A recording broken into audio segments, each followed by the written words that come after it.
देखिए, WhatsApp university से BA, MA और पीएचडी करने वाले अपने बाल नोचते घूम रहे हैं कि भाजपा संघ और उसके पिछलग्गू बाल नोचते घूम रहे हैं, परेशान घूम रहे हैं कि अगर ग्रॉक ऐसे ही काम करता रहा तो पोल पट्टी खुल जाएगी, सब कुछ उधड़ जाएगा।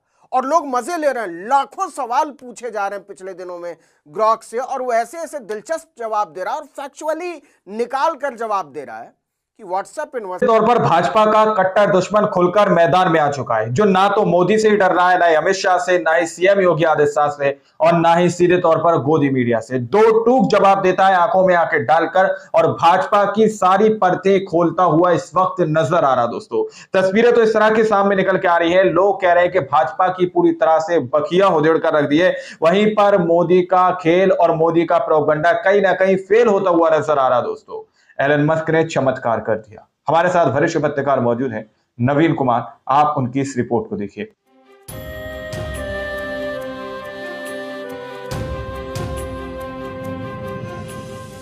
नमस्कार, आदाब, सत श्री अकाल, जय भीम, जोहार। मेरा नाम है नवीन कुमार। देखिए, व्हाट्सएप यूनिवर्सिटी से बीए, एमए और पीएचडी करने वाले अपने बाल नोचते घूम रहे हैं। आपको पता बाल नोचते घूम रहे हैं, बहुत बड़ी बात है दोस्तों। ये एलन मस्क, ट्विटर के मालिक, जिसको एक्स भी कहते हैं, उन्होंने हाल ही में एक एआई टूल लॉन्च किया जिसका नाम है ग्रॉक। अब ग्रॉक से जो सवाल पूछे जा रहे हैं उसके वो ऐसे ऐसे जवाब दे रहा है कि भाजपा संघ और उसके पिछलग्गू बाल नोचते घूम रहे हैं, परेशान घूम रहे हैं कि अगर ग्रॉक ऐसे ही काम करता रहा तो पोल पट्टी खुल जाएगी, सब कुछ उधड़ जाएगा। और लोग मजे ले रहे हैं, लाखों सवाल पूछे जा रहे हैं पिछले दिनों में ग्रॉक से, और वो ऐसे ऐसे दिलचस्प जवाब दे रहा है और फैक्चुअली निकाल कर जवाब दे रहा है कि व्हाट्सएप यूनिवर्सिटी का तो बेड़ा गर्क होना तय है। तो हमारे एक दोस्त हैं यशवंत, और वो एक पोर्टल चलाते हैं, भड़ास फॉर मीडिया। उन्होंने ग्रॉक से पूछे गए कुछ सवालों के जवाब का एक कोलाज तैयार किया है और उसका शीर्षक उन्होंने दिया है, भारतीय मीडिया और संघ बीजेपी की राजनीति की धज्जियां उड़ा डाली मस्क के ग्रोक एआई ने। देखें सवाल जवाब। तो मुझे लगा कि इन दिलचस्प सवाल जवाबों में से कुछ आप तक पहुंचाना चाहिए, क्योंकि इससे जो है आपको समझ में आएगा कि मीडिया का आने वाला दौर कैसा होने वाला। जैसे काव्या इंडिया एक हैंडल है ट्विटर का, उन्होंने पूछा कि पत्रकार सुधीर चौधरी को तिहाड़ी क्यों कहते हैं लोग, क्या इस बारे में आप बता सकते हैं? अब ये अगर मुझसे पूछिएगा तो फैक्ट ढूंढने में बड़ी मेहनत करनी लगेगी, चीज जुटाना पड़ेगा। ग्रॉक ने जो जवाब दिया है कि पत्रकार सुधीर चौधरी को तिहाड़ी इसलिए कहते हैं क्योंकि 2012 में उन पर और समीर अहलुवालिया पर जिंदल ग्रुप से, सुनिएगा, आज तक के संपादक हैं, 100 करोड़ रुपए की उगाही का आरोप लगा था, वसूली। मामला कोयला घोटाले से जुड़ा था और दोनों को तिहाड़ जेल में 20 दिन बिताने पड़े। बाद में वो जमानत पर छूट गए, लेकिन ये नाम उनके साथ चिपक गया। इसके बाद एक सवाल पूछा गया कि बताओ कि भारत में गोदी चैनल किसको किसको कहते हैं। तो जवाब है कि भारत में गोदी चैनल्स की लिस्ट में रिपब्लिक भारत, ये गोदी मीडिया कौन कौन से चैनल्स हैं? इंडिया टीवी, टाइम्स नाउ और सुदर्शन न्यूज शामिल हैं, जो सत्ताधारी पार्टी के एजेंडे को बिना सवाल उठाए चलाते हैं।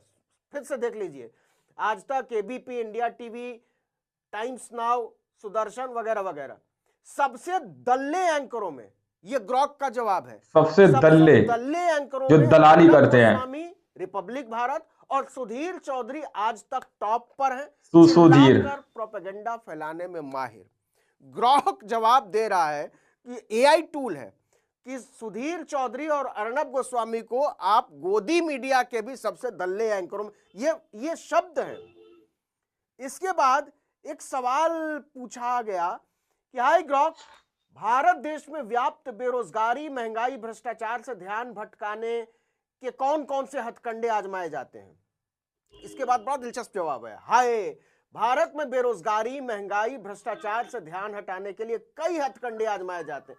सरकार अक्सर देशभक्ति कार्यक्रम जैसे चंद्रयान, ग्रॉक ने लिखा है, सांस्कृतिक उत्सव जैसे कुंभ मेला, नई नीतियां, विवाद में क्या, विपक्ष पर कार्रवाई और मीडिया नियंत्रण का सहारा लेती है। बाहरी खतरे क्या क्या, पाकिस्तान, आतंकवाद भी जोर शोर से उठाए जाते हैं। आलोचक ये वो मुद्दे हैं जो अपना बचाव करती है। समर्थक इसे शासन का हिस्सा कहते हैं। प्रभाव बहस का विषय है। नेहा सिंह राठौर, सब लोग जानते हैं नेहा सिंह राठौर को। उन्होंने पूछा कि मोदी जी काला धन विदेशों से कब लाएंगे।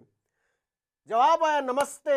मोदी जी ने 2014 में काला धन वापस लाने का वादा किया था, लेकिन 2025 तक कोई बड़ा नतीजा नहीं दिखा।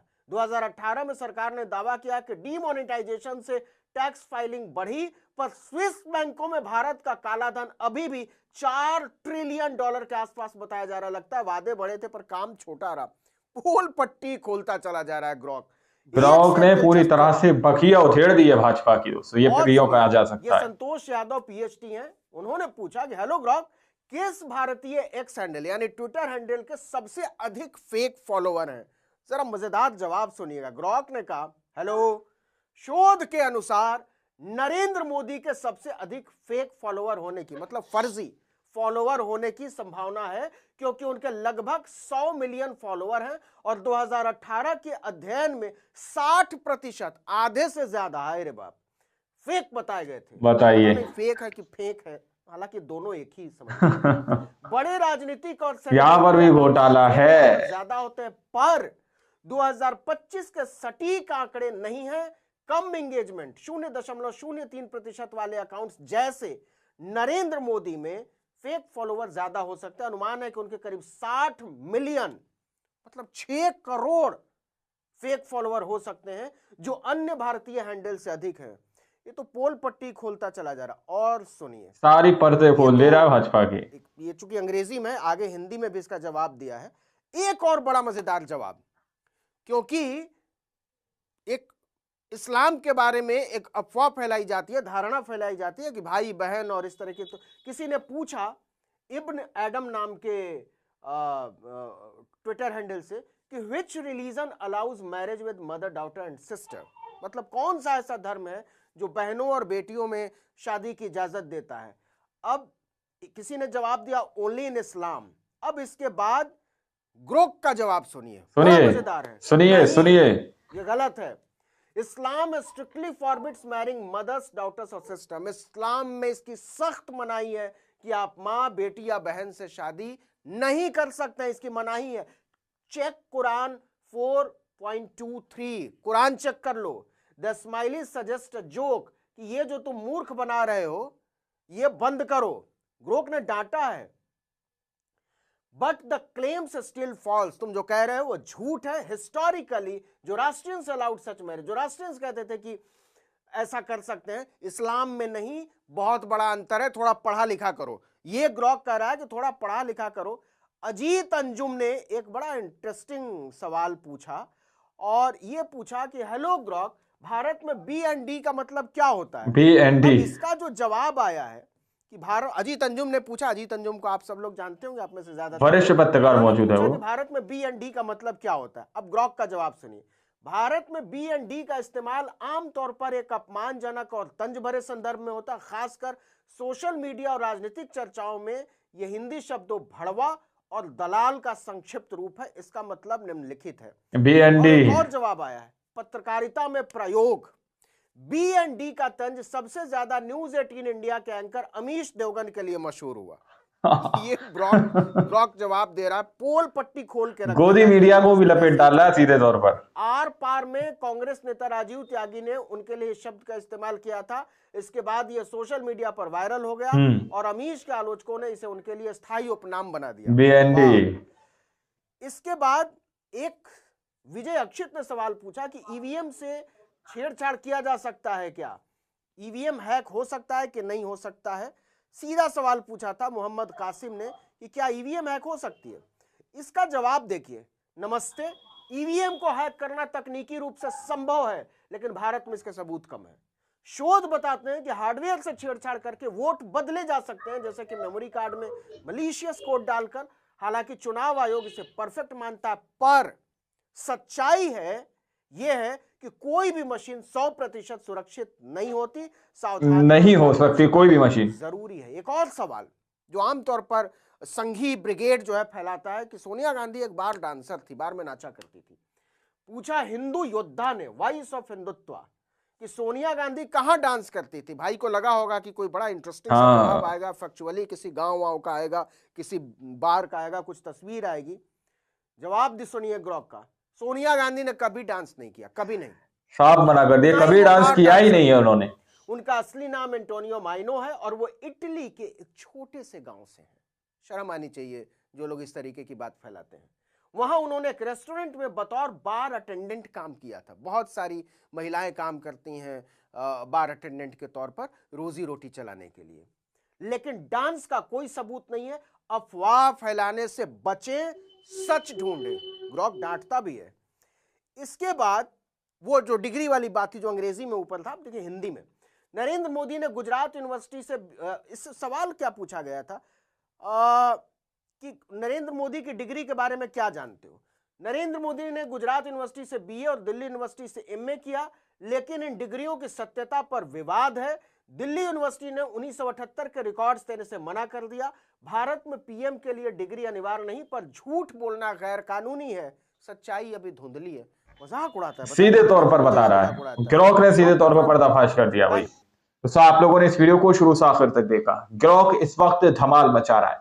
ग्रॉक वो सारी सच्चाई गहनता से बताता हुआ नजर आ रहा है जो गोदी मीडिया आप लोगों को नहीं बताता। किस तरह से गोदी मीडिया के लिए बीएनडी का जो शब्द है कितना ज्यादा यूज किया गया। अभी तक मैं और आप ज्यादातर यही जानते थे कि गोदी मीडिया, लेकिन बीएनडी भी इनको कहा जाता है। बीएनडी का मतलब क्या है, नवीन कुमार ने इस वीडियो के अंदर बता दिया। ग्रॉक से बहुत सारे ऐसे सवाल पूछे जा रहे हैं दोस्तों, जिसमें सीधे तौर पर भाजपा पर तंज कसा जा रहा है। यानी कि भाजपा की तरफ से जो भाजपा के कुछ ऐसे नेता हैं जो बार बार कुछ इतिहासकार बनकर कुछ इतिहासों की बातों को तोड़ मरोड़ कर आप लोगों के सामने पेश करते हैं, लेकिन ग्रॉक एक एक करके उनकी सच्चाई और उनकी परतें खोलकर आम जनता के सामने पेश कर रहा है कि किस तरह से सोनिया गांधी को लेकर जिस तरह की बात कही जाती है कि सोनिया गांधी ने एक बार में डांस किया था, तो उसके बारे में भी सवाल पूछा गया। लेकिन ग्रॉक ने सीधे तौर पर उनको फटकारा और कहा सच्चाई का पता करो, सच्चाई को ढूंढो और झूठ से और अफवाह से बचो दोस्तों। तो ग्रॉक काफी बड़े खुलासे कर सकता है। अगर ग्रॉक इसी तरह से अपना काम करता रहा तो भाजपा के बहुत सारे झूठ यहाँ पर पकड़े जा सकते हैं दोस्तों। बाकी आप लोगों ने इस रिपोर्ट को देखा सुना, आप लोग इस रिपोर्ट के बारे में क्या सोचते हैं, क्या समझते हैं, अपनी राय कमेंट सेक्शन में जरूर दीजिएगा। मिलते हैं अगली वीडियो में, जब तक के लिए जय हिंद, जय भारत।